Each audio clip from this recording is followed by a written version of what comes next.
Bem, bom dia, senhoras e senhores deputados. Vamos dar início à nossa audição, a requerimento do Bloco de Esquerda sobre o Decreto-Lei número 117 de 2024, de 30 de dezembro, que altera o regime jurídico dos instrumentos de gestão territorial disposto pelo disposto do Decreto-Lei número 80 de 2015, de 14 de maio. Este regime jurídico aprovado tendo em conta a Lei de Bases Gerais da Política Pública de Solos e Ordenamento do Território e do Urbanismo, aprovada em 2014. A nossa audição começa hoje de manhã com a Associação Sistema Terrestre Sustentável, com a presença do Sr. Presidente Francisco Ferreira. Depois teremos de seguida a Associação Rede H e às 11 horas a Sra. Arquiteta Helena Roseta, de acordo com a solicitação do requerimento do Grupo Parlamentar do Bloco de Esquerda. Lembrar também a grelha de tempos, o Grupo Parlamentar requerente, neste caso o Grupo Parlamentar do Bloco de Esquerda, terá 5 minutos, a entidade terá também 5 nesta primeira fase. Depois, na primeira ronda, de acordo com a nossa grelha de tempos, serão 4 minutos por grupo parlamentar e, entretanto, se assim for a vontade dos senhores deputados, haverá uma segunda ronda de 2 minutos para cada grupo parlamentar. Dou então início à sessão e peço à senhora deputada Joana Mortágua que possa... Mas ela estava aqui que eu já vi. Okay, para poder fazer a sua intervenção. Então esperamos aqui só um segundo. Pode-me verificar se ela está aí.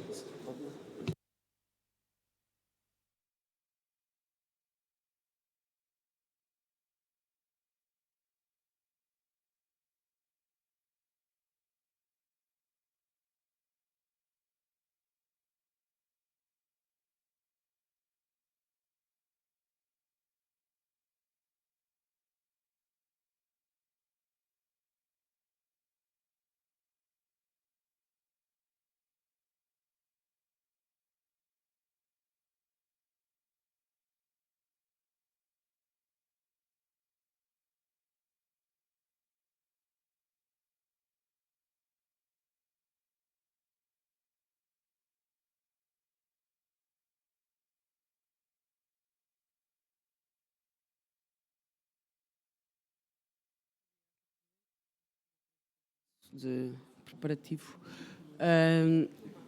Para nós é muito importante ouvir um conjunto de organizações para o Bloco de Esquerda que podem ter uma perspectiva sobre o ordenamento do território que nos ajude a perceber os impactos desta alteração provocados pelo Decreto-Lei 117 de 2024, sobretudo nas questões do ordenamento do território e dos riscos ambientais. Há duas questões que têm sido levantadas como as grandes motivações para a aprovação desta lei. Uma tem a ver com a disponibilidade ou a falta de disponibilidade de solos urbanizáveis, que justificaria a reclassificação de solos não urbanos, ou de solos que hoje não estão destinados à construção, por uma falta de solos para construção. Ora, todas as informações que nós temos dão nota de que em Portugal existe uma enorme quantidade de solos urbanizáveis disponíveis e, portanto, solos em que podiam estar a ser utilizados para construção, que já têm, muitos deles até, infraestruturas ou estão muito próximos de zonas infraestruturadas e onde não há construção. Minha primeira pergunta é se têm noção da dimensão da construção que seria possível ainda fazer sem uma reclassificação em massa ou outra que resulte deste decreto-lei, ou seja, com os instrumentos de ordenamento do território atualmente em vigor. A outra questão tem a ver com a disponibilidade de habitações já construídas, portanto, de habitação vaga. Que tipo de instrumentos é que poderiam favorecer a ocupação de habitação que hoje está vaga e que poderia cumprir a sua função social? Eu aqui não estou a falar de segundas habitações, estou a falar de habitação devoluta, de prédios que estão devolutos. As outras questões que tinha para colocar prendem-se com a proteção do território, nomeadamente da Reserva Ecológica Nacional e da Reserva Agrícola Nacional. Sabemos que o decreto tem determinadas salvaguardas, no caso da REN não permite a construção em áreas consideradas mais sensíveis, mas o próprio parecer da Associação Nacional de Municípios alerta para a permissão de construção em áreas estratégicas de infiltração e proteção de recarga de aquíferos, áreas de elevado risco de erosão hídrica do solo e áreas de instabilidade de vertentes. E eu gostava que se pudessem explicar ou traduzir o que é que significa a construção nestas áreas e que consequências é que a construção nestas áreas pode ter. Relativamente à Reserva Agrícola Nacional, há uma informação também que não gostava que confirmassem, não sei até que ponto é que ela é verídica ou que pode ser relevante para este caso, que é, embora os terrenos com maior capacidade de uso agrícola estejam excluídos da possibilidade de construção, também é verdade que a maior parte da produção agrícola do país está concentrada em terrenos de baixo uso agrícola e que, portanto, na verdade, esta reclassificação pode, independentemente da classificação ou não dos solos como de elevado uso agrícola, pode afetar a produção agrícola nacional. Uma última questão tem a ver com a permissão de construção em áreas protegidas. Também para percebermos que nível de salvaguarda é que existe ou não da construção em áreas protegidas, nomeadamente no que toca a objetivos de conservação da natureza. Há depois uma outra questão que está relacionada com a consolidação ou contiguidade da classificação dos solos. E, portanto, há quem considere que, desde que os solos sejam contíguos a solos já urbanizáveis ou urbanos, não haveria problema na reclassificação. O meu problema é se nós, a partir deste decreto, não corremos o risco, ou a minha questão, não corremos o risco de ter um efeito de mancha de óleo, ou seja, de alargar infinitamente, ou com potencial infinito, a área urbanizável, mantendo dentro das zonas urbanas manchas não ocupadas ou habitação não ocupada, ao mesmo tempo que vamos expandindo. A última pergunta tem a ver com os custos e com a equação, o cálculo que o decreto prevê, se tem também algum cálculo que permita perceber à dimensão ou à realidade de cada concelho, onde é que isto representa um aumento de custos ou onde é que pode vir a representar uma diminuição de custos da habitação final. Eu aqui não estou a perguntar relativamente ao preço do solo para o construtor, estou a falar daquilo que parece ser o objetivo do decreto, que é depois no direito à habitação e no acesso à habitação a custos moderados.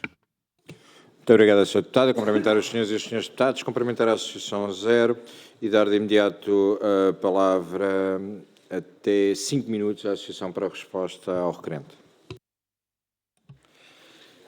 Sr. Presidente da Comissão, senhores e senhoras deputados, em primeiro lugar, dizer-vos que a Zero tem acompanhado esta questão de forma muito detalhada. Eu gostaria também de dizer que, para além da minha qualidade de Presidente da Zero, eu coordeno um centro de investigação em ambiente e sustentabilidade na Universidade Nova e, além disso, também sou um dos diretores de um laboratório associado do Estado chamado Change, que reúne a Universidade de Évora, a Universidade Nova de Lisboa e também a Faculdade de Ciências da Universidade de Lisboa. E é nessa qualidade também mais abrangente que eu gostaria de vos falar, obviamente, principalmente aqui na qualidade da Zero, mas também com este acrescento do ponto de vista técnico e científico. Ora bem, em primeiro lugar, dizer-vos que se nós efetivamente queremos falar de sustentabilidade, temos que a levar a sério. E se forem ver aquilo que muitos países fizeram com verbas do PRR, desde Itália, Espanha, outros países, o que fizeram foi uma aposta enorme naquilo que é a reabilitação, naquilo que é a remodelação de áreas urbanas para a habitação. Ou seja, não se construiu mais remodelou-se sim o existente. Se nós falamos de economia circular, é isso que temos que fazer. Aliás, um dos grandes problemas da Europa, neste momento, é precisamente, e isso assumido à escala da Comissão, a perda de solo, a impermeabilização de solo que estamos a ter, com todas as consequências face, nomeadamente, a eventos meteorológicos extremos. Eu gostaria de começar por notar o seguinte. É, efetivamente, na nossa ótica, desnecessário aumentar o número de solos destinados à construção de habitação. Ou seja, para termos uma ideia, a área urbana definida pelos planos diretores municipais, neste momento, permite duplicar o número de construções atualmente existentes. Deixem-me dar-vos alguns exemplos. O Concelho de Oeiras tem 46% da área dentro dos perímetros urbanos em solo classificado como urbanizado, ainda disponível para construção. Vamos à Águeda, 56%, no Vimioso, 52%, em Arraiolos, 35%. Ou seja, estes dados são dados que estão presentes, nomeadamente, no relatório que foi apresentado recentemente do Estado do Ordenamento do Território, e acho que é fundamental começarmos por aí. Fazer uma avaliação técnica e científica daquilo que são as disponibilidades neste momento existentes. Segunda questão, temos ou não muitas habitações vagas que devem ser colocadas no mercado? Sim, de acordo com o INE, em 2021, nós temos 723.215 alojamentos vagos, representando 12,1% do total. E, obviamente, e se olharmos então, devo dizer que este é o terceiro maior valor da OCDE, dos países da OCDE, depois do Japão e da Espanha. E se considerarmos então a segunda habitação, ou melhor, se considerarmos segundos, terceiros alojamentos, Portugal na OCDE tem o recorde de 30,6% de alojamentos vagos. Portanto, nós temos sim uma política fiscal que falha em ocupar aquilo que nós neste momento temos. Do ponto de vista ambiental, é dramático eu estar a querer fazer mais ocupação quando tenho esta disponibilidade. Outra coisa importante também é que, se olharem para os dados do relatório de Estado de Ordenamento de 2024, curiosamente, a maior parte a percentagem de solos rústicos até aumentou em 0,2% e houve dezenas de municípios que não alteraram a sua área de solo rústico. Então, vale a pena agora questionarmos sobre a questão da Reserva Ecológica Nacional.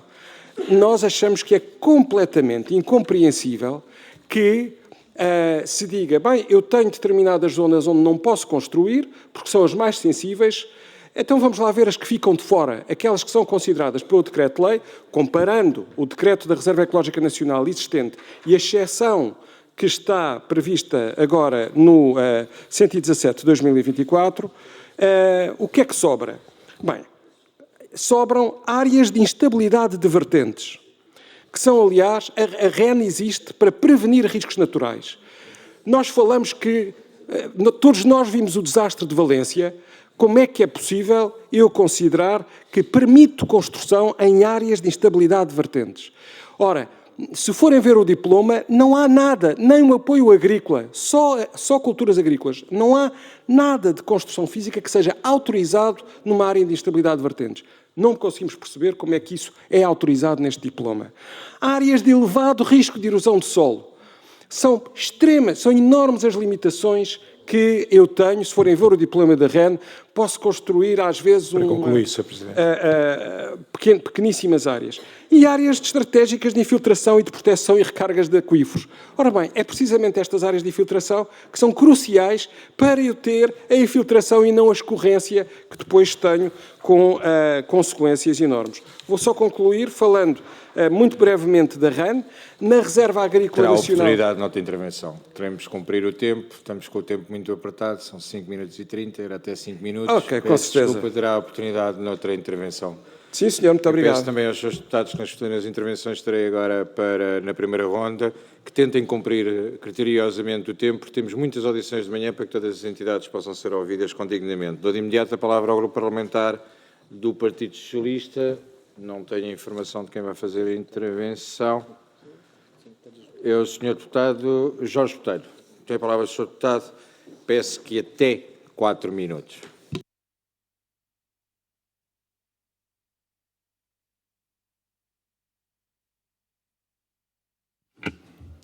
Muito obrigado, Sr. Presidente.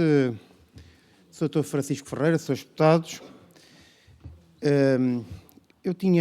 Nós, depois destas primeiras explicações, percebemos que a Associação Zero é, de uma forma geral, contra a mudança do diploma, pelo menos foi pela primeira intervenção. Faço-lhe logo o desafio para explanar aquilo que entende sobre a área da rede.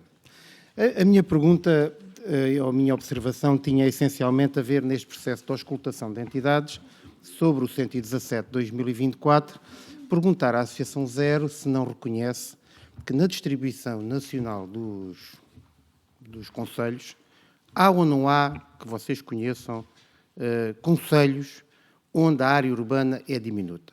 Há ou não há concelhos onde a necessidade de ter mais habitação pública e a outra privada é ou não é uma necessidade. Há ou não há concelhos onde, apesar de haver alguma habitação devoluta, não dá para as necessidades. Se a Associação Zero tem presente esta realidade para fundamentar a sua opinião. A segunda questão que gostava de colocar é, obviamente, penso que todos nós aqui estamos favoráveis a que não haja habitação dispersa. Isto é, já há bastante no país habitação dispersa, e gostava de saber o que é que a Associação Zero entende pelo princípio que está na lei da consolidação e que nós chamamos da contiguidade. Isto é, poder haver um processo de aumento do limite urbano por uma deliberação, aqui está na Assembleia Municipal, mas também vos gostava de ouvir sobre, especificamente, se reconhecem ou não às Assembleias Municipais a capacidade de pontualmente fazer estas alterações, se consideram que em determinadas áreas com conjunto de limitações, as Assembleias Municipais podem fazer estas alterações pontuais justificadas, tecnicamente justificadas, obviamente é uma deliberação política da Assembleia Municipal, mas com base técnica, sem dúvida, de acordo com os critérios da lei, se é ou não é possível ou se remetem tudo para a definição dos PDMs. E depois também se pergunta se acham que os PDMs são feitos de forma célere, isto é, eles são propostos de forma célere e se não acham que a própria monitorização e tramitação dos PDMs neste momento, na área das CCDRs, com as limitações todas da REN e da RAND, que também conhecemos e conhecemos qual é a dinâmica processual, se reconhece ou não que o processo tem ou não tem entraves, se o processo consegue-se fazer de uma forma rápida e célere, dependendo da competência técnica que é contratada. Na prática, eu gostava que nos pudessem dizer qual é a vossa apreciação sobre o 117. E se entendem claramente que a legislação atual resolve o problema da habitação. E, en passant, se puderem também fazer esta avaliação, o que é que esta legislação tem a ver com a edificação de casas no âmbito do PRR, na vossa opinião? Porque uma das justificações para esta alteração é edificar habitações que estão previstas no PRR, as 26 mil que já estão em construção ou em planeamento e as 27 mil que o Governo, penso que é 27 mil, que o Governo anunciou que ia construir. Enorme pressão. E, finalmente, se nesta configuração do diploma se entendem que as câmaras e as Assembleias Municipais são entidades idóneas para poder gerir futuramente o território. Muito obrigado. Muito obrigado, Sr. Deputado. Eu, de imediato, a palavra ao Grupo Parlamentar do PSD. Tem a palavra o Sr. Deputado Almir Moreira, até 4 minutos.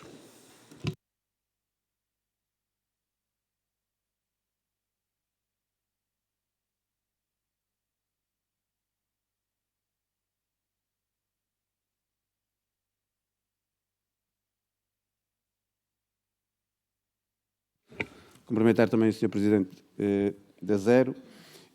Em primeiro lugar, dar aqui uma referência que é evidente para todos, e todos os portugueses e portuguesas sabem, que existe em Portugal falta de habitação. Portanto, é evidente para todos nós, penso que ninguém nesta sala poderá contrariar isso.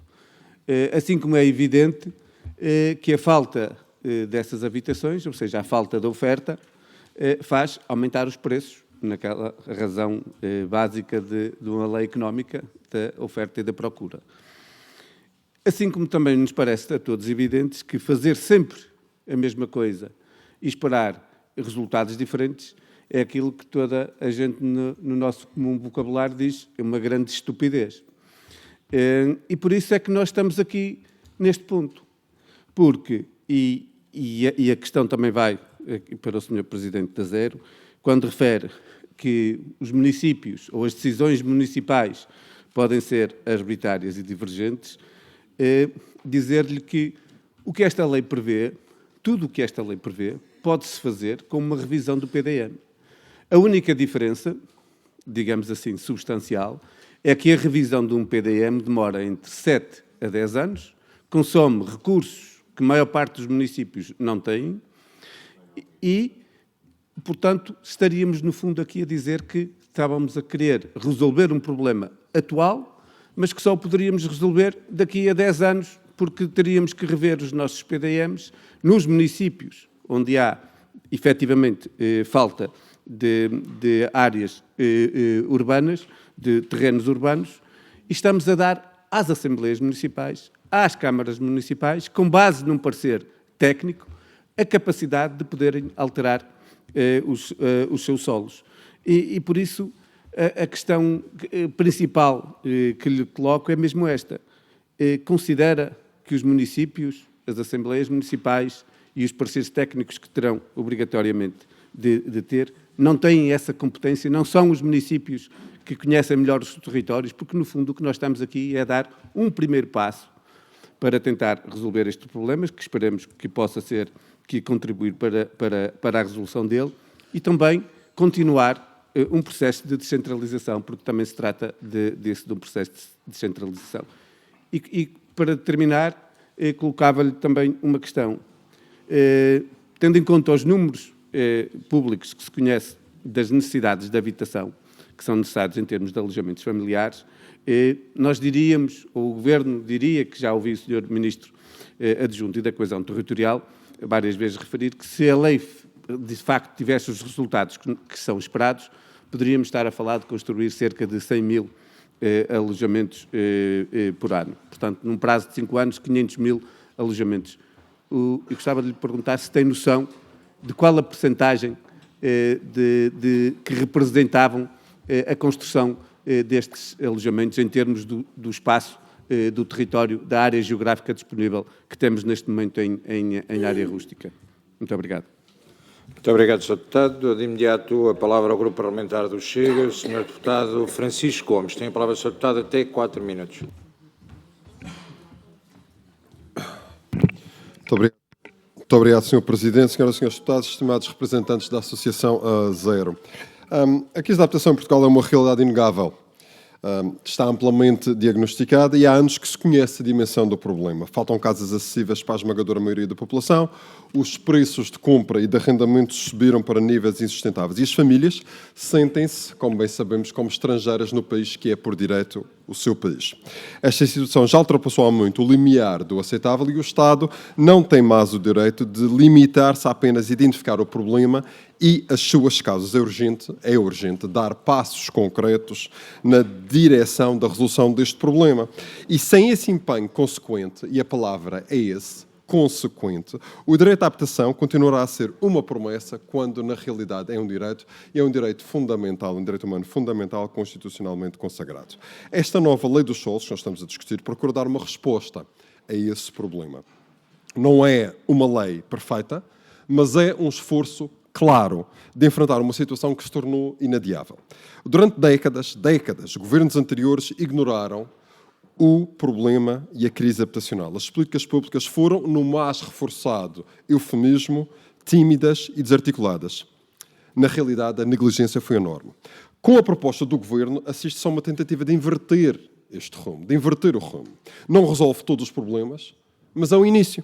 É um início. E isso mesmo merece, tem de ser, em nome da justiça, sublinhado. Ainda assim, é curioso observar as reações de alguns partidos a esta proposta que eu não posso deixar passar. São os mesmos que, durante anos, pouco ou nada fizeram pela habitação. Pouco ou nada fizeram pela habitação. Foram cúmplices de políticas que agravaram a crise. Ignoraram alertas de partidos, da sociedade civil, de associações como a vossa, e agora erguem-se como ferozes críticas. Esta atitude é incoerente. E é incoerente, ainda mais evidente esta incoerência se torna quando analisamos, por exemplo, o património imobiliário e verificamos que muitos são detentores de vastos imóveis que permanecem subutilizados. Nunca os colocaram ao serviço da população, apesar de exigirem isso de outras pessoas. Além disso, não é segredo nenhum, que alguns têm um registro pouco limpo, digamos, em matéria de especulação imobiliária. E este tipo de contradições minam a confiança da população nas instituições e revelam falta de compromisso genuíno com a resolução deste problema habitacional. Mesmo assim, é importante não perder de vista a proposta do Governo. Para o Chega, a prioridade é garantir que a lei seja aplicada com transparência, com coerência, com uniformidade. Não pode haver diferenças nos critérios. Quer estejamos a falar de Bragança, da Guarda, da Aveiro, as regras têm de ser as mesmas. Além disso, queremos garantir que a construção é ambientalmente certificada e dirige-se aos portugueses mais afetados. Quem são? Aqueles que não conseguem comprar casas aos preços de luxo do mercado, mas também não estão elegíveis para a habitação social. A minha primeira pergunta seria se a vossa associação acredita que só assim será possível garantir que a nova lei serve os portugueses, todos os portugueses, de forma equitativa, especialmente os que trabalham de sol a sol, mas não conseguem comprar habitações com dignidade. Se a associação acredita que esta clareza de critérios que nós defendemos impedirá os riscos da corrupção, pois, coincidentemente, é a corrupção exatamente o tema que alguns partidos agora evocam para criticar esta nova lei. Mas a postura também esta é inconsistente e contraditória, porque durante anos estes partidos assistiram passivamente a alguns dos maiores atentados à causa pública, inclusive feito por governos que apoiaram. Agora tentam travar uma proposta que pode ajudar a resolver um problema que existe e reverter uma crise que o país enfrenta à custa de um atestado de corrupção que se quer passar aos autarcas de norte a sul do país em ano de eleições. E não podemos ser alheios a isso. Chegam tarde ao debate da luta à corrupção e chegam mal a esse debate. O Chega mantém o seu compromisso com a habitação com prioridade nacional e irá em sede própria apresentar propostas de alteração a esta lei. Defendemos critérios transparentes, defendemos oportunidades para os portugueses que trabalham de sol a sol e confiamos que os vossos esclarecimentos nesta audição serão um contributo para decisões mais informadas. Muito obrigado. Muito obrigado, Sr. Deputado. Passo de imediato a palavra ao Grupo Parlamentar da Iniciativa Liberal. Tem a palavra o Sr. Deputado Albino Ramos, até 4 minutos.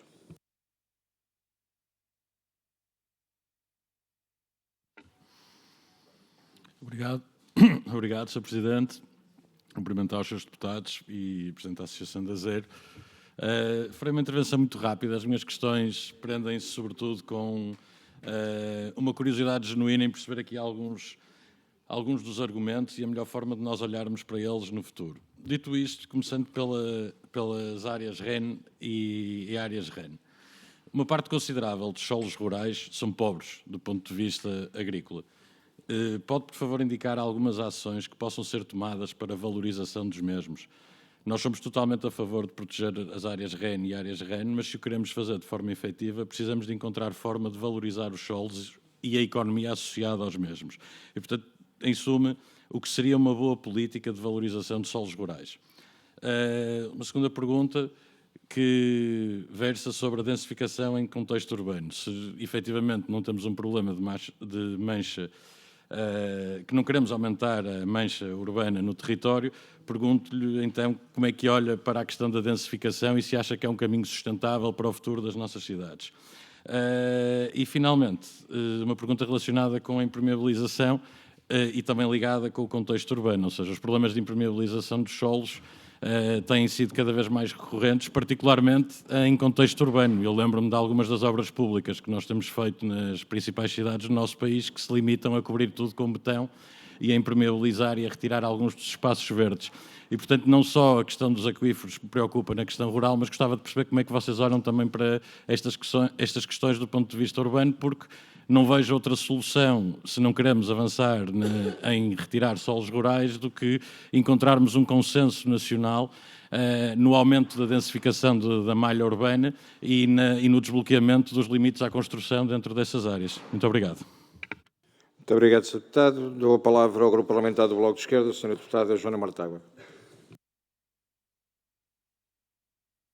Muito obrigada, Sr. Presidente. Apenas para completar as questões de há pouco, tentar perceber, de um ponto de vista global, o que é que este decreto significa para a evolução do país, tendo em conta as orientações internacionais sobre estas matérias, sobre a preservação dos solos, sobre os recursos aquíferos, sobre todas estas matérias, o que é que isto significa do ponto de vista da distinção entre solo rústico e solo urbano.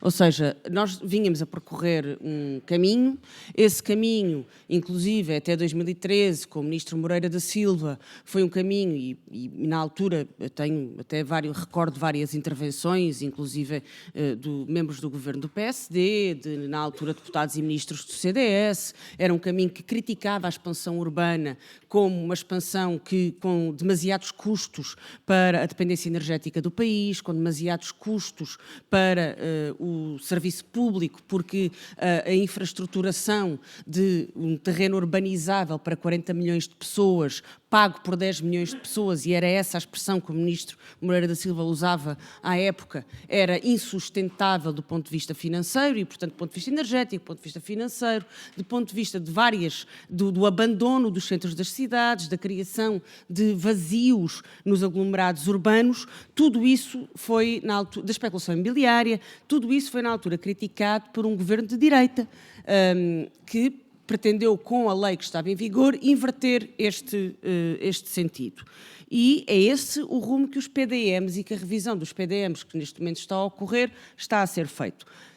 Há aqui várias questões que eu gostaria de colocar. Uma é se nós não estamos a transportar para uma indistinção perigosa entre solo rústico e solo urbano algumas dificuldades de revisão do PDM que, na verdade, não se prendem com a indefinição do território, prendem sim com dificuldades burocráticas que não deveriam existir e que podiam ser simplificadas a nível de revisões do PDM. Ou seja, se nós não estamos a simplificar excessivamente procedimentos como efeitos colaterais da dificuldade da revisão do PDM.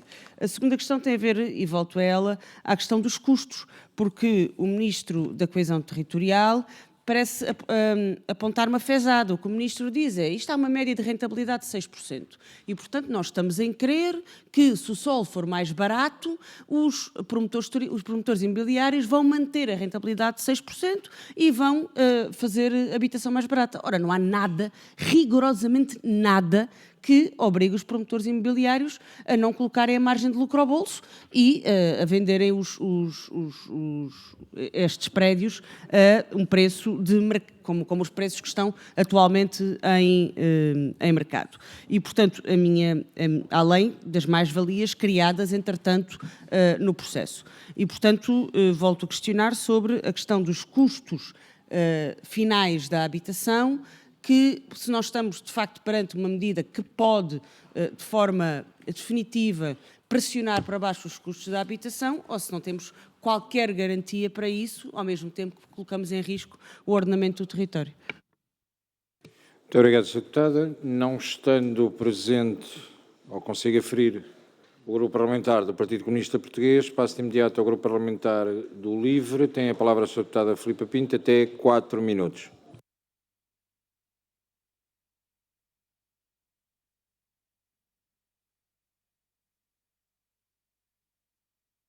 Muito obrigada, Sr. Presidente. Gostaria de agradecer também ao Sr. Presidente da Zero ter estado disponível para estar nesta audição e gostaria que desenvolvesse aquela sua primeira intervenção que ficou a meio, mas com informações que nós consideramos de grande importância. Para além dessas notas que ficaram interrompidas pela sua primeira intervenção, eu tenho ainda aqui algumas questões que lhe gostaria de colocar. E, portanto, também já vimos ontem na audição que tivemos com os municípios que é sabido que há uma grave crise habitacional, tenderá a agravar-se em 2025 e é uma crise à qual o Governo não está a dar resposta, mas está a procurar algumas formas de tornar o problema resolvido de uma forma, se calhar, menos clara como aquela que nós estamos a tratar hoje. Se reconhecemos que esta crise e a necessidade de a resolver, reconhecemos igualmente que a solução não passa unicamente por expandir áreas urbanas e construir mais, alimentando a especulação imobiliária e atentando contra o ambiente. A alteração ao regime jurídico dos instrumentos de gestão territorial, conhecido como a Lei dos Solos, é criticada transversalmente por especialistas na área, alguns dos quais estamos hoje aqui a ouvir, que a consideram um retrocesso ambiental e urbano.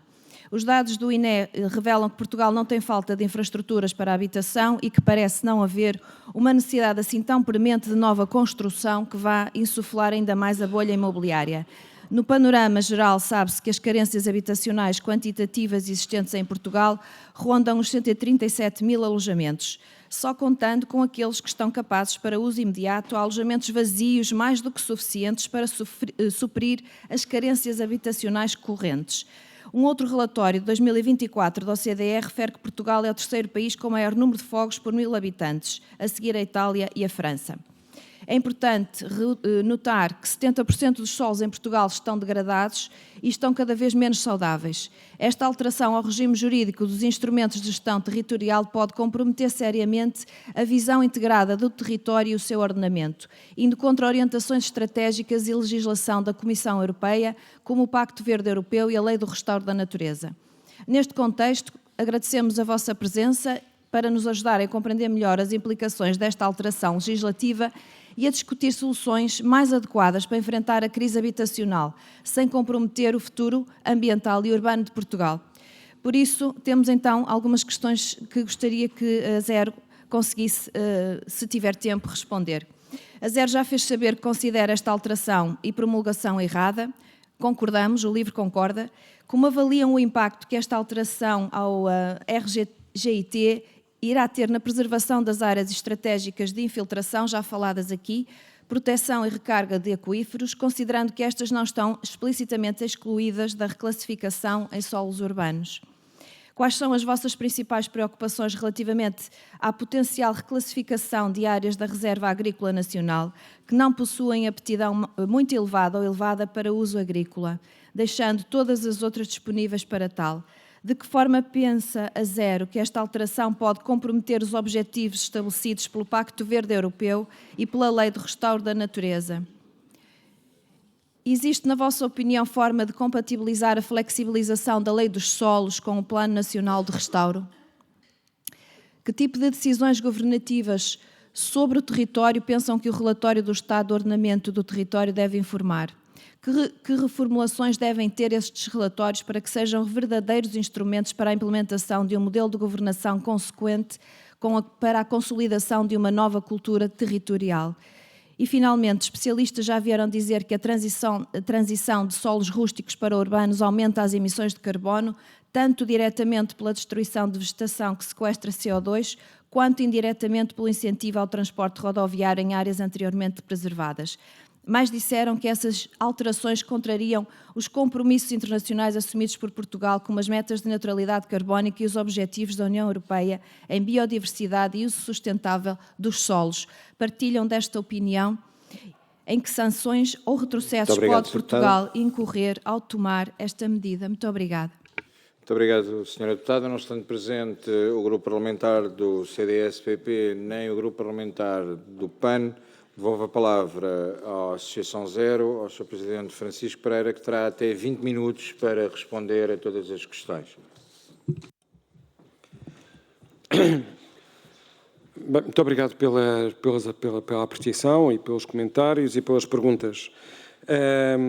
Ora bem, antes de mais dizer que aqui também, quer na qualidade de Presidente da Zero, quer nas outras qualidades que referi, foi enviado um documento aos diferentes grupos parlamentares, a todos os grupos parlamentares, com as nossas sugestões do que é que poderá ser feito. Mas a primeira questão que eu gostaria de responder ao Sr. Deputado Jorge Botelho, do Partido Socialista, prende-se com o seguinte: há ou não concelhos que carecem de solos para a habitação? Bem, essa é precisamente a primeiríssima resposta que eu deveria ter antes de avançar com decreto-lei desta natureza. Aliás, o que nós propomos é que eu deva ter um recenseamento municipal de casas vazias, atualizando o levantamento realizado pelo INE em 2021. Mesmo assim, já passaram praticamente 5 anos, ou quase 4 anos, e isto é algo que, num período de 6 meses, poderia e deveria ser feito para eu, efetivamente, saber qual o ponto de situação.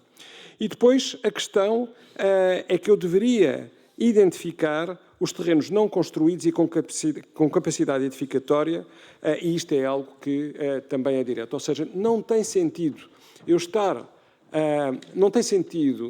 a reclamar a necessidade de ocupar solos rústicos sem, em primeiro lugar, olhar para os solos urbanizáveis que tenho.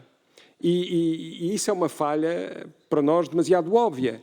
Quer dizer, se eu tenho um concelho onde tenho áreas disponíveis, a primeira coisa que eu devo fazer é perguntar-me, então, mas porquê é que essas áreas não estão a ser efetivamente ocupadas?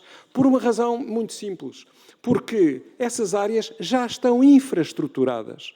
E se já estão infraestruturadas, eu não tenho que fazer rede de esgotos, rede elétrica, internet, transportes públicos a servirem a essas áreas. Portanto, eu já tenho tudo devidamente preparado e disponível.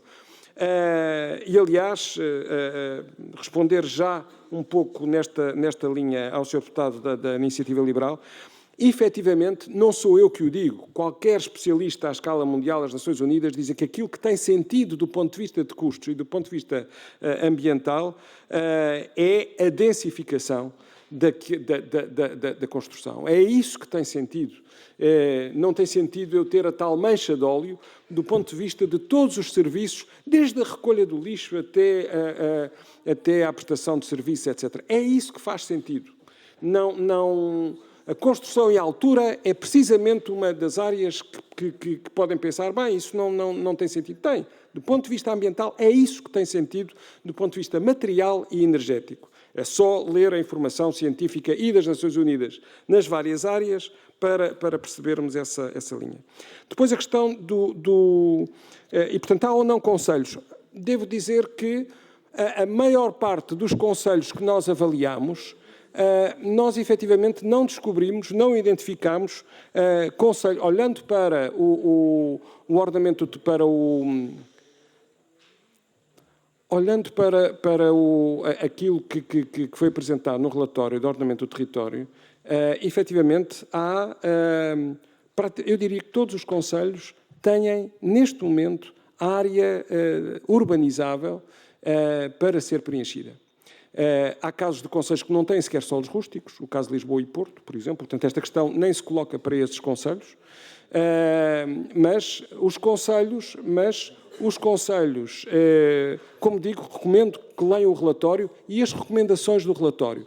Ou seja, a Administração Pública fez um relatório que esteve em consulta pública e eles próprios dizem qual é o caminho a seguir em termos da preservação do solo e dos dados que estão disponíveis. O princípio da contiguidade eu já iria mais à frente, mas gostaria de mencionar o seguinte.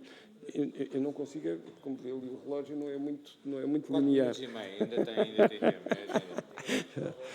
Ora, uma das questões importantes é se a Assembleia Municipal pode ou não fazer estas alterações. Vamos lá ver. A primeira questão é que, quando eu tenho instrumentos como áreas classificadas, Reserva Ecológica Nacional e Reserva Agrícola Nacional, se eu as retirasse todas, se eu dissesse, olha, pura e simplesmente nestas áreas este decreto não se aplica, aí eu aceitaria que nas áreas restantes, eventualmente eu poderia ter essa avaliação à escala municipal. Porquê? Porque, efetivamente, se eu tenho um instrumento de escala nacional, a REN não foi definida à escala nacional, é um diploma nacional, é uma rede, está ligada, ou seja, está interconectada. Portanto, se eu tenho regras para definir a REN à escala nacional e a REN à escala nacional e as áreas classificadas à escala nacional, sinceramente, desculpem, mas eu acho que é completamente aberrante eu dizer que a Assembleia Municipal me pode decidir de forma aleatória e não excepcional, sem a avaliação da Administração Central ou Regional, essa alteração do solo, que é como atualmente existe. Obviamente, eu neste momento tenho construções que são feitas na REN, tenho construções que são feitas na REN, mas são validadas à escala, eram validadas à escala e são, aliás, melhor ainda, são sujeitas a uma validação, se necessário, uma inspeção do ponto de vista das decisões que são tomadas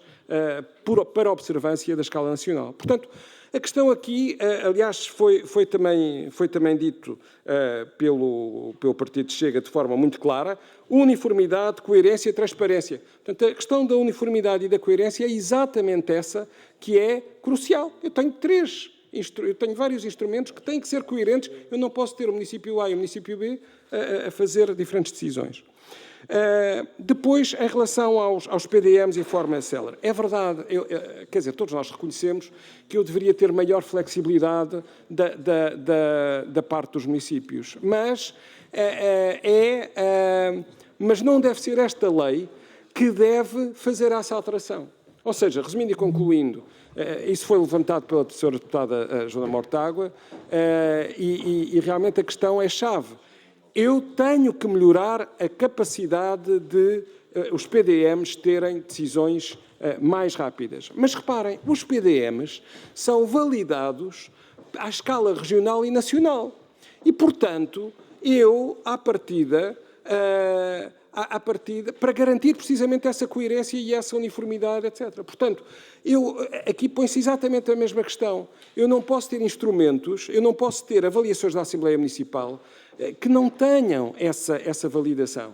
Portanto, cada um a decidir por si, de 300 formas diferentes, para nós, pura e simplesmente não faz sentido, por muitos pareceres técnicos que eu possa ter ou não ter, porque não tenho a visão do todo nacional. Depois, a questão do PRR. Bem, sejamos claros, estão fechados os concursos para a habitação e aquilo que o PRR diz é que eu tenho que entregar as habitações aos respectivos destinatários até 30 de junho de 2026, ou seja, num horizonte de apenas 18 meses. Portanto, esta legislação não tem para nós qualquer aplicabilidade do ponto de vista daquilo que são as regras associadas ao PRR.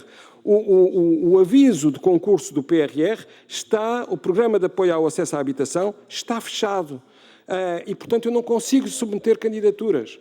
Portanto, mesmo que eu consiga abrir, mesmo que eu consiga abrir candidaturas, não é em 18 meses que eu consigo ter essa resposta. Eu tenho outros instrumentos para, efetivamente, conseguir, como digo, ocupando os solos urbanizáveis que neste momento tenho em cada um dos municípios. Aliás, eu acho que uma regra seria muito simples.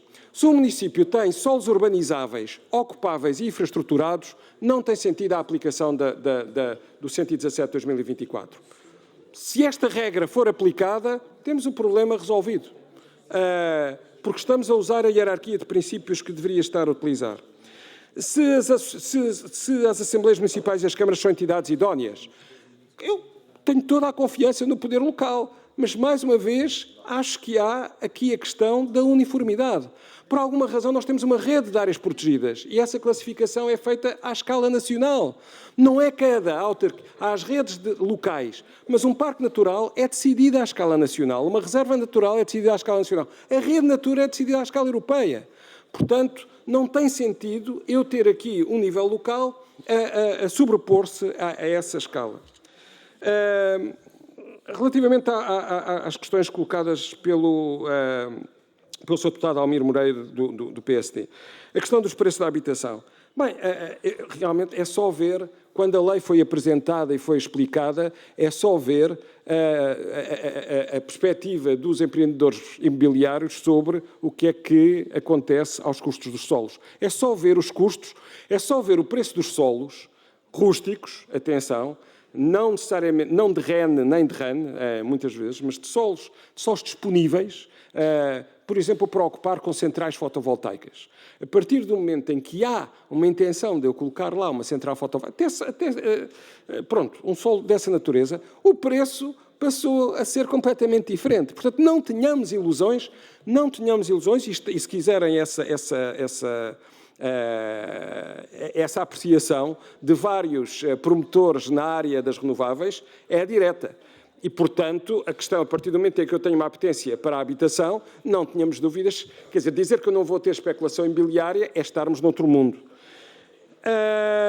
E, portanto, em relação à competência, a questão dos 500.000 alojamentos, quer dizer, como nós, aliás, aproveitámos para referir, nós temos uma disponibilidade de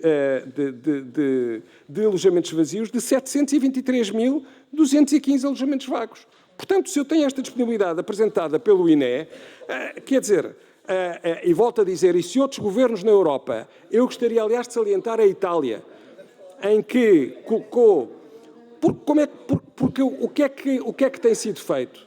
O que tem sido feito em muitos países, e posso dar o exemplo da Dinamarca, da Itália, e não sei se a Alemanha, se a Suécia, onde eles fizeram, pura e simplesmente o regime fiscal para quem tem habitação vaga foi de tal forma penalizador que ela foi colocada no mercado. E, portanto, isso é algo que é, sim, verdadeiramente estruturante. E, portanto, em relação aos preços da habitação, é sob uma reforma fiscal imediata que eu deveria ter um plano de emergência em relação à questão da fiscalidade e à presença destas habitações vagas que eu deveria intervir. Relativamente à questão do direito à habitação e do esforço claro, que foi mencionado pelo Sr. Deputado Francisco Gomes do Chega. Bem, repare, a questão... eu não percebo como é que esta questão da especulação imobiliária é diferente de corrupção. Mas não tenhamos dúvidas que a especulação imobiliária vai acontecer neste quadro e o direito à habitação, eu posso, efetivamente, como digo, numa lógica de emergência face à habitação vaga que tenho, agir. Depois,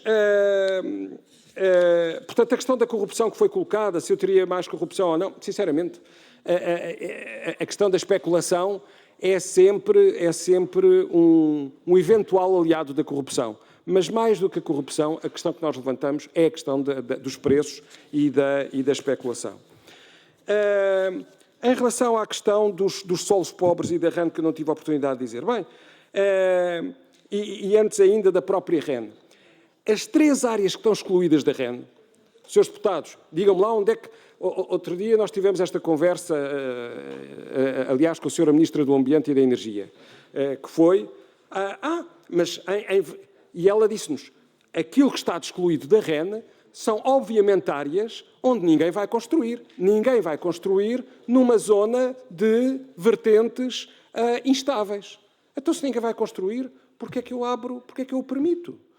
Ninguém vai construir em zonas de enorme risco de erosão. Então, mas porquê é que se eu comparar o que está escrito no decreto da REN como classificação e as exceções encontradas, sobram 3 coisas. E podemos, eu não vou perder tempo a ler, mas só há 3 coisas que não estão na exceção. Digam-me na exceção onde é que está lá que eu não posso construir nas zonas de elevada, de vertentes instáveis. Não está lá na exceção. Não está na exceção. Ora bem, portanto, em relação ao seu deputado da Iniciativa Liberal, dizer que, efetivamente, para nós, a questão da densificação, sem dúvida, a impermeabilização dos solos é algo que os cientistas têm vindo a dizer que é absolutamente crucial que eu não aumente. Volto a dizer, os senhores deputados são responsáveis, e todos nós somos responsáveis, os autarcas, o governo, para que eu não tenha situações como aquelas, e isso diz respeito, obviamente, a eu espalhar em mancha de óleo ou à gestão daquilo que eu já tenho construído para acidentes como tive, ou para eventos, para as consequências de eventos extremos como tive em Valência. Mais uma vez é ver só agora, só aquilo que eu já tenho construído em leite cheia é absolutamente avassalador. E, portanto, só isso justifica que eu tenha uma atenção grande e por isso é que eu tenho planos de adaptação climática que todos os municípios já deveriam ter prontos desde fevereiro de 2024 e também de redução de emissões. E depois dizer o seguinte, as orientações internacionais são efetivamente estas, de eu não aumentar a impermeabilização. O deputado Jorge Moreira, quando foi ministro, o doutor Jorge Moreira, o engenheiro Jorge Moreira da Silva, teve um conjunto de posições com as quais nós nos solidarizamos completamente em relação a esta área. E, portanto, não tenhamos dúvidas, e ele agora está, aliás, na OCDE, portanto, não tenhamos dúvidas que há aqui um historial que nos mostra como o caminho, do ponto de vista da sustentabilidade, que nós achamos que deve ser tomado. A outra questão é que a questão dos custos já foi falada. Eu gostava só de dizer o seguinte, só fazer um paralelismo. Como sabem, nós temos um problema grave e difícil em relação aos resíduos. E em relação aos resíduos, nós já temos vários municípios a dizerem assim: eu não tenho onde pôr os resíduos, eu preciso de mais aterros. Preciso de mais locais para colocar os resíduos urbanos que tenho. Ora, qual é a solução para isso? Diga o que disserem, mais ainda, aquilo que está escrito à escala europeia e em diretivas europeias. É eu reduzir a quantidade de resíduos que produzo. É eu investir na redução, na reutilização, na reciclagem. Não é nenhum mito. É essa a linha. E aqui é exatamente a mesma coisa. Eu tenho duas hipóteses, que é ou eu vou expandir mais a construção, ou então eu vou, pura e simplesmente, aproveitar aquilo que tenho por lógicas de sustentabilidade, por lógicas de evitar uma maior impermeabilização do solo, uma maior especulação, etc. Ora bem, os impactos na REN e na RAN, dizer-vos o seguinte: na maior parte dos municípios, uma das áreas que levou à classificação como REN, uma das maiores áreas, é precisamente a área de maior infiltração e a área de erosão do solo. E, portanto, isso é sabido e por isso mesmo é que eu as tenho lá como áreas permissíveis para a aplicação do 117 de 2024. Portanto, como digo, se excluírem a REN, ponto final, que é um instrumento nacional, se excluírem a REN, e aqui vamos para os solos menos produtivos, o que as direções europeias e o próprio relatório de Estado de Ordenamento de 2024, o que diz é que esses solos são importantes e fundamentais. E a maior parte, nós não temos muitos solos agrícolas com grande aptidão e por isso mesmo nós precisamos dos solos com média aptidão. E, portanto, os solos CH não devem ser ocupados. E esses também fazem parte da reserva agrícola. E esses são permitidos de acordo com o 117 de 2024. E reparem, se eu tenho uma emergência climática em que quero mais energias renováveis e proíbo, por exemplo, a ocupação de áreas de REN, desculpem, então, quer dizer, eu para estes efeitos também não deveria ter esse tipo de ocupação. Sr. Presidente, quanto é que me falta? 1 minuto e meio. Ok.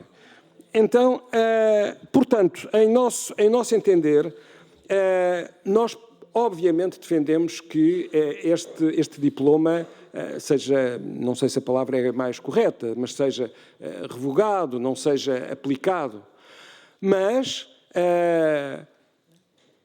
como vos digo, acho que há aqui vários caminhos alternativos que para nós já são soluções, obviamente, muito menos boas, muito menos, não são preferíveis, mas excluamos a REN, excluamos as áreas protegidas e, mais ainda, que a aplicação do decreto-lei só possa ser feita se efetivamente eu demonstrar, faça um levantamento dos dados de cada um dos municípios, que do ponto de vista da habitação disponível, do ponto de vista do solo urbanizável disponível, eu não tenho qualquer outra alternativa que não, efetivamente, ter esta forma expedita. Não é algo que nos pareça necessário, desejável, mas estamos confiantes que, se formos por aí, não teremos nenhum município a conseguir fazê-lo, se for efetivamente este o espírito e se for aplicado rigorosamente. Portanto, para nós, a lei acaba por não ser uma necessidade.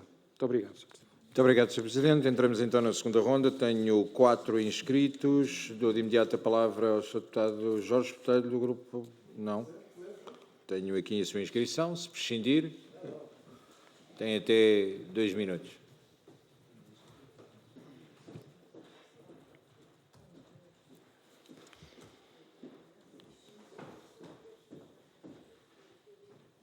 Muito obrigado, Sr. Presidente, Sr. Francisco Ferreira, Srs. Deputados.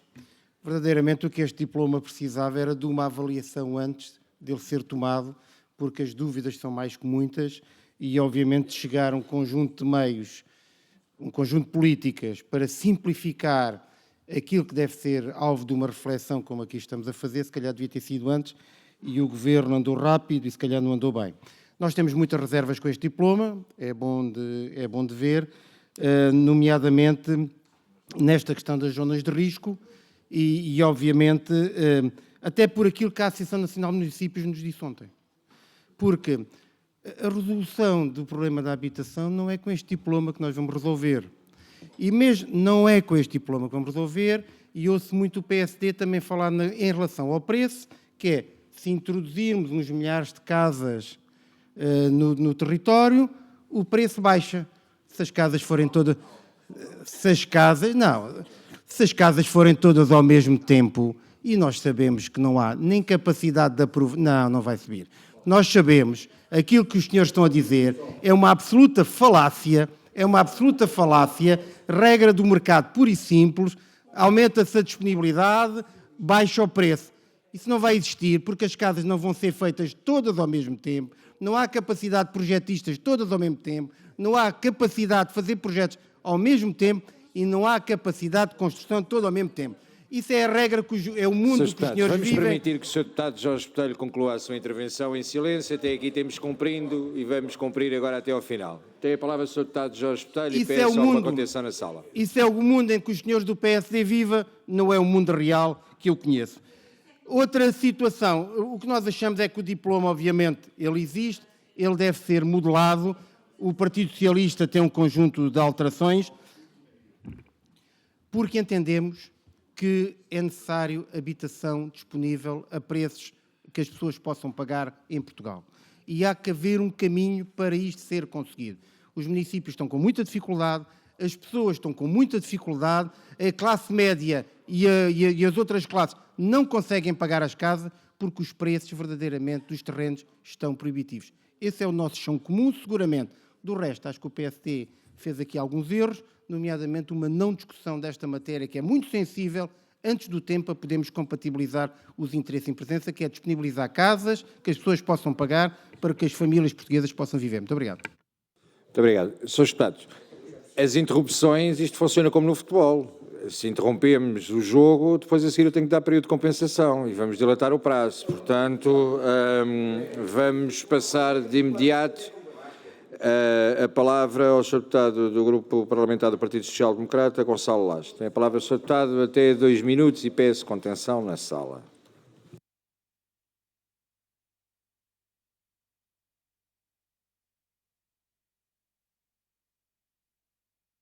Muito obrigado, Sr. Presidente. Cumprimento a si e ao Sr. Presidente da Zero, às senhoras e senhores deputados. Bom, acho que nós todos conseguimos perceber que estamos aqui porque estamos a endereçar um problema que é sentido no dia-a-dia de todas as famílias e que nós percebemos que não chega termos medidas únicas e exclusivamente direcionadas para o lado da oferta, como o Partido Socialista também quis fazer.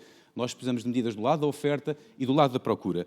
E há aqui um conjunto de argumentos que foram ditos que, Sr. Presidente, eu tenho que os refutar porque, na verdade, eles não têm qualquer aderência à realidade. Porque quando nós falamos aqui, por exemplo, como disse o Sr. Presidente da Associação Zero, que há um conjunto bastante vasto de áreas urbanas, eu também acho que nós não estamos aqui a falar de colocar habitação dentro de uma área industrial, que também é urbana, ou não estou a falar em construir casas e prédios no meio de indústria. Eu não estou a falar, obviamente, de uma questão que possa permitir que essas áreas urbanas não sejam áreas de habitação, porque há muitas áreas urbanas, como o Sr. Presidente da Zero sabe, que não são áreas para habitação. E, portanto, aqui também há uma diferença substancial. Da mesma forma que também há, das tais 700 mil casas que refere, se calhar nós temos que criar aqui algum programa em que vamos agarrar nas pessoas e vamos mandar as pessoas todas para os sítios que o Estado acha que elas devem de ir. E dizendo assim, olha, vocês agora têm que ir viver aqui para este sítio porque ali estão 300 casas. E vocês agora têm que ir viver para ali. E depois vamos lá construir mais hospitais e vamos construir lá mais escolas porque nesse local se calhar não havia. E, portanto, vamos andar a utilizar as tais casas que o Sr. Presidente falava. Mas não temos a possibilidade de satisfazer a necessidade das famílias. E depois há um outro ponto, que eu tenho pouco tempo, mas tenho que ir já, que é um ponto que diz respeito às Assembleias Municipais. As Assembleias Municipais não decidem de forma aleatória. As Assembleias Municipais não decidem conforme lhes apetece. A lei é igual para todos. As Assembleias Municipais vão decidir conforme a lei que tem que ser aplicada em todos os municípios. Então, e já agora digam-me, então uma Assembleia Municipal pode aprovar um PDM, um instrumento vasto de gestão territorial, mas depois não pode aprovar um terreno que está ali num sítio com parecer da CCDR e com parecer das entidades para poder passar a ser um terreno para habitação? Então podem aprovar um conjunto de regras que têm um impacto direto por décadas e décadas e por anos, mas não podem aprovar um terreno. Senhoras e senhores deputados, estes terrenos, não tenham dúvidas nenhumas, estes terrenos vão ser os terrenos mais transparentes, mais escrutinados e totalmente disponíveis para consulta. Todos nós vamos saber quais são, onde são, de quem são e para que fim são. E com estes argumentos jamais poderemos vir aqui alguma vez falar em questões de especulação ou questões de corrupção, porque todos os nossos autarcas merecem também esse respeito. Muito obrigado. Muito obrigado, Sr. Deputado. Passo de imediato a palavra ao Sr. Deputado do Grupo Parlamentar do Chega, Raul Melo. Tem a palavra até 2 minutos.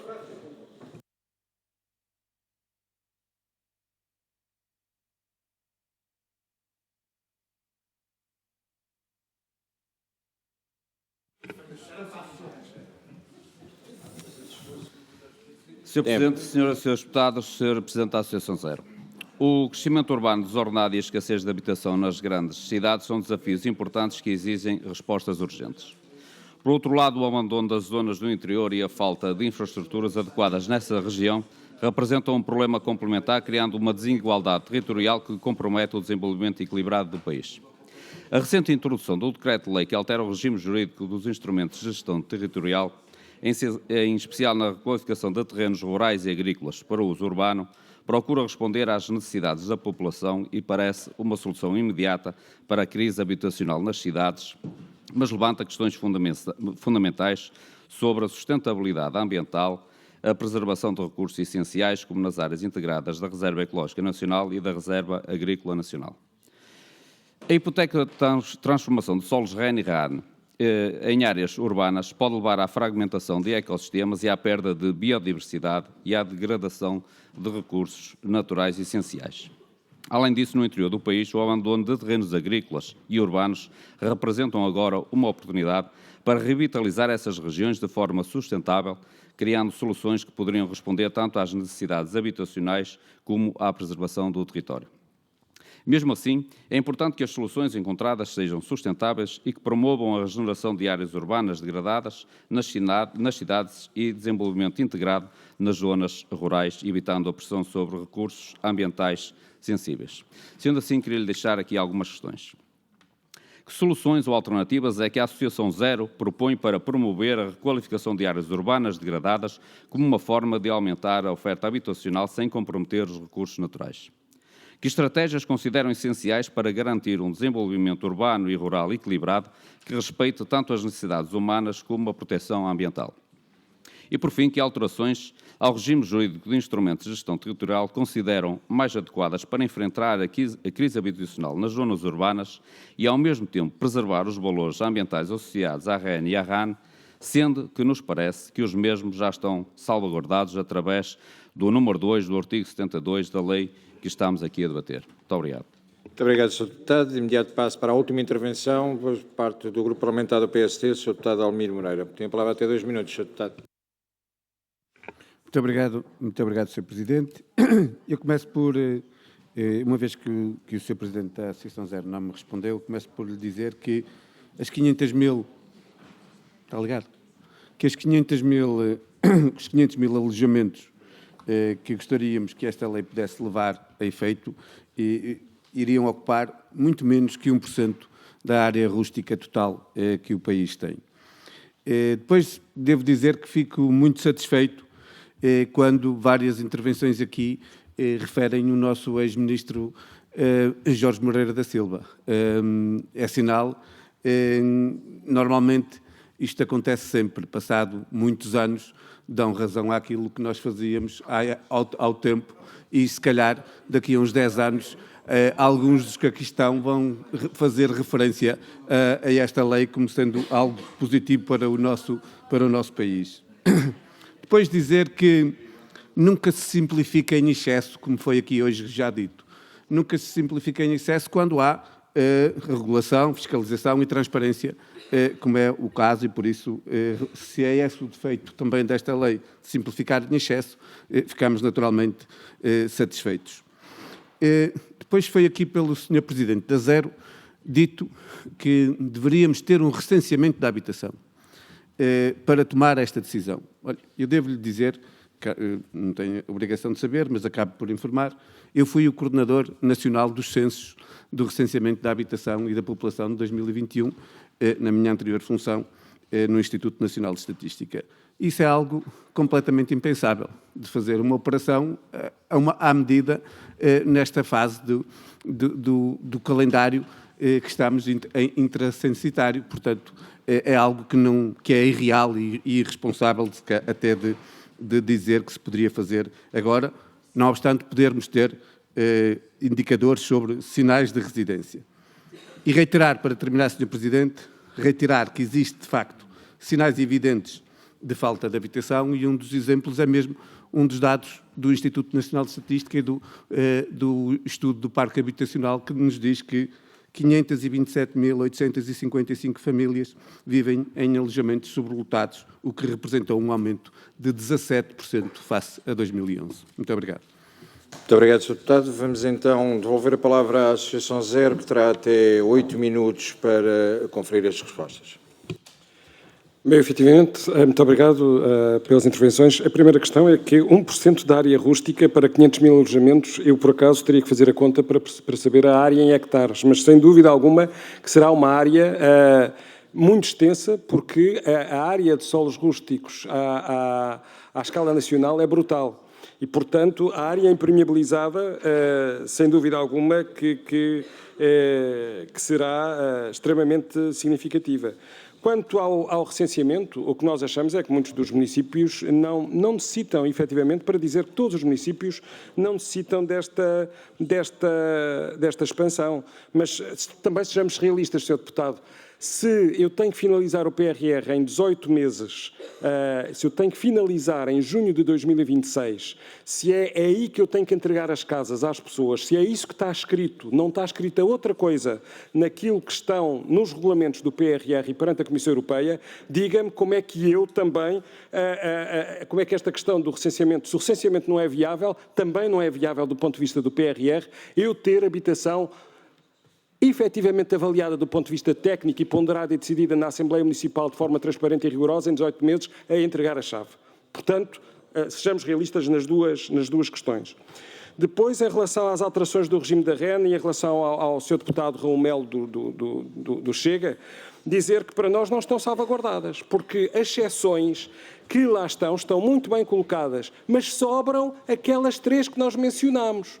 E não há razão para sobrar. É escandaloso eu dizer que posso construir, mais uma vez digo, se aquelas 3 que sobram não deveriam ser contempladas e, portanto, eu deveria pura e simplesmente ter a REN de fora, a RAN de fora e as áreas classificadas de fora. Porquê?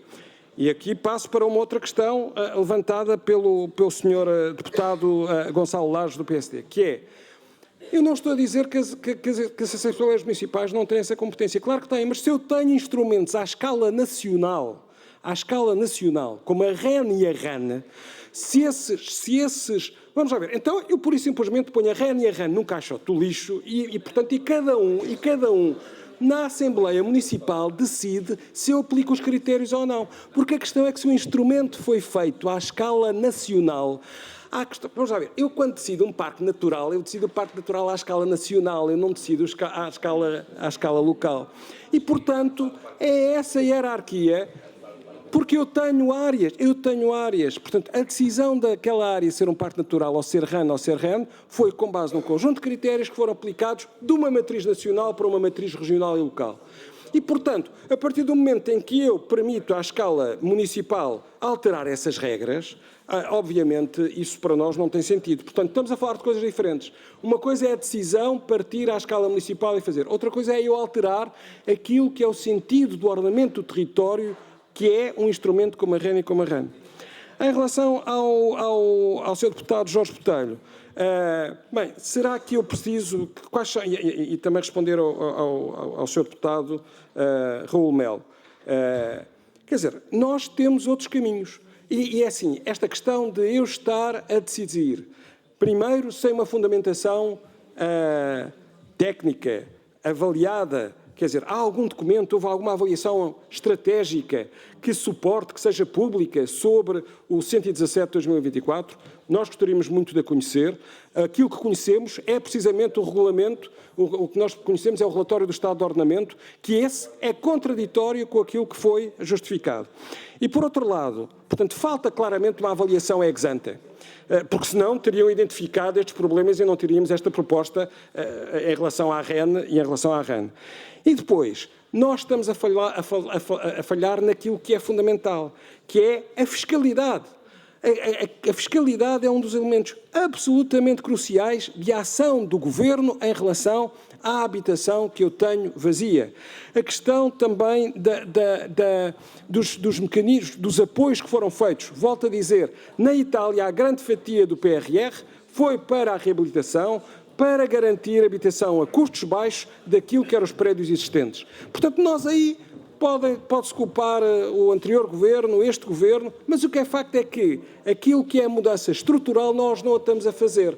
Nós estamos a reagir à pressa, com custos que vão ser de décadas, porque sejamos muito claros, eu não posso estar a defender medidas nas alterações climáticas, de adaptação climática, de economia circular, etc., e depois dizer que eu vou construir mais e mais e ocupar solos que são fundamentais, cada hectare de solo é fundamental ser preservado. E, portanto, e devidamente justificado. E, neste momento, eu não tenho, no nosso entender, essa necessidade nem essa justificação. Muito obrigado. Muito obrigado. Senhores deputados, dou assim por concluída esta audição, agradecer a presença da Associação Zero, tendo em conta que estamos com o tempo muito atrasado, vamos parar 2 minutos e suspender os trabalhos durante 2 minutos por uma necessidade dos serviços reorganizarem a sala, dado o número de convidados, portanto serão mesmo 2 minutos, retomamos às 10h30 para a nova audição à Associação RH.